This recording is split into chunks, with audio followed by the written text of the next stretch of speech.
Hello, everyone. I'm DJ Skimmets from TwinTierSports.com, and with me is Andy Scott. Thanks for joining me. Oh, thank you. I appreciate the opportunity. So you're the coach of the Horseheads Lady Blue Raiders. Congratulations, in order, going to the Section 4 championships and winning that. Tell me, how does that feel? It feels great. The last 3 years we come up a little short with Binghamton. They were a fantastic ball club, obviously, and this year the girls put a little extra work in the summertime, and they really went down and put some goals down on paper and took care of business. So it was really nice for them, especially the seniors that have been going at it for 4 years, to come out with an opportunity and to win that sectional championship, and it's good for the program as a whole. So going back to the beginning of the season, starting off, was that a goal? Yeah, that was our number one goal this year. I mean, obviously you always love to win a state title or whatnot, but our number one goal this year was win a sectional title because it's something that had been eluding us for the last 3 years. We've had some success before that, and we've been in the championship game, but we hadn't actually got to it. So that was our number one goal. We also wanted to win the STAC West and STAC Conference and so on and so forth, which we accomplished one of the two, lost in the STAC Conference by one, but and then after that, it's sort of gravy. If we can win anything past the sectionals from that point on, it'd be great. But, we ran into a tough team after in Ossining. But, bottom line is it was a very successful season. I was pleased, and that was their number one goal, and they accomplished it. So as the season progressed, were there any obstacles or challenges that popped up, injuries, anything like that you had to overcome? Yeah, we had a couple big ones. Obviously, first thing when it came down, we were playing Binghamton here, which was we hadn't beat them in 7 tries, which they had never beaten us, and then 7 times in a row they beat us. A fantastic team over the last 3 years. And Ellie Lezick, right second minute into the game, she went down with a terrible ankle sprain. She missed 6 games because of it. So it wasn't just a normal one; it was a really high ankle sprain, deep bone bruises and stuff. So she was out for 6 games. So that obviously was a problem. And then 3 games after that, Jen Chalk in practice, who's obviously our starting forward and going to college to play and everything, she went down with an ankle sprain in practice. So we're playing without 2 of our better ball players the entire time. The good news is that other girls got a chance to step up and play in some big time situations, which I think down the road helped us a little bit. We had a lot more girls that were able to come out and play, contribute in situations because they were used to that feeling and they weren't nerved up like they normally would be had they not been in that situation prior. So maybe a couple losses and a couple bumps in the road middle of the season, but it paid off later on in the long run when it counted. So how deep would you say is your bench in a normal game? How many are you playing? Well, we try to get at least 10 to 11, which is great. And I think all but 4 games this year we had all 13 kids play, so that was positive. I think it was nice to see that the kids are there. I trust them all. It's just we had a couple girls come up from JV. It's a big transition, and eventually as the season wore on, I saw a big difference in those girls. Confidence-wise, skill-wise, and so on. And the other girls played really well. So I mean, I had 11 returning from last year, and they all got significant playing time.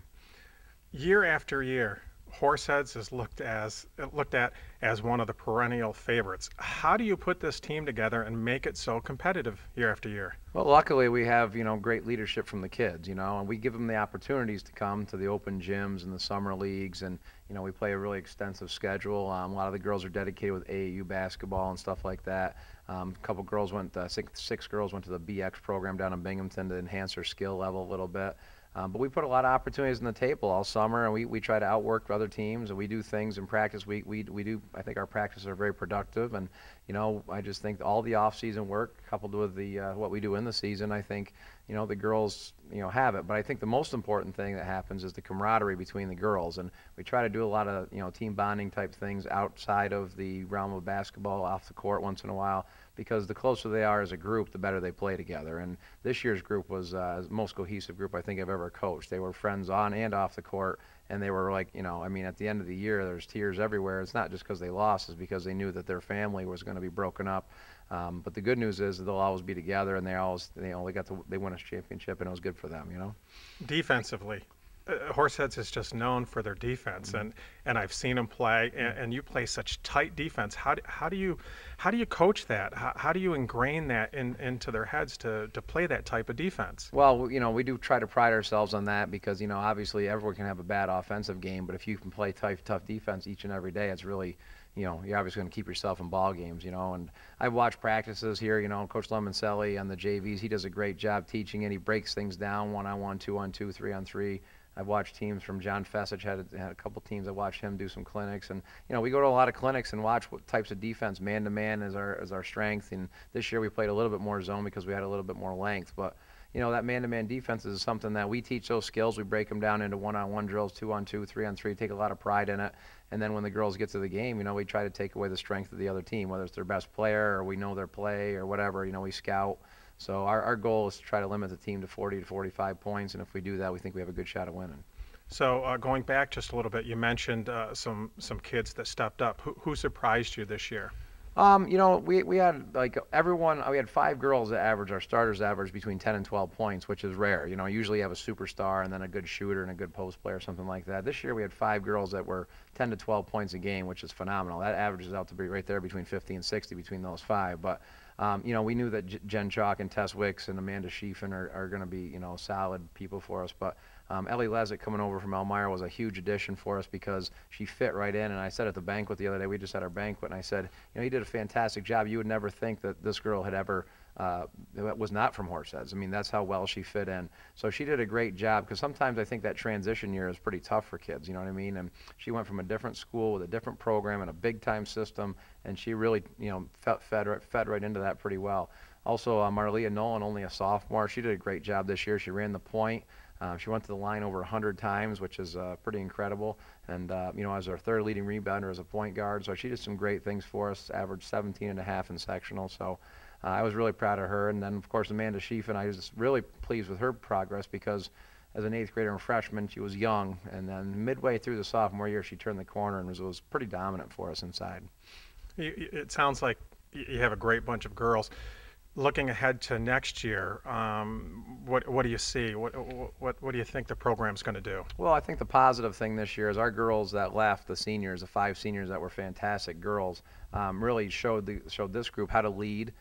We had a couple seniors that didn't see significant playing time, but yet they didn't complain. They were positive role models. They had fun at practice. They cheered their teammates on, and that's the type of thing that we need. And so next year we have 8 returners, and we have a great group, a 16-2 group from JV, with a few of those girls coming up. So we're just going to basically try to keep doing what we do, and our goal is to try to reach the next level next year.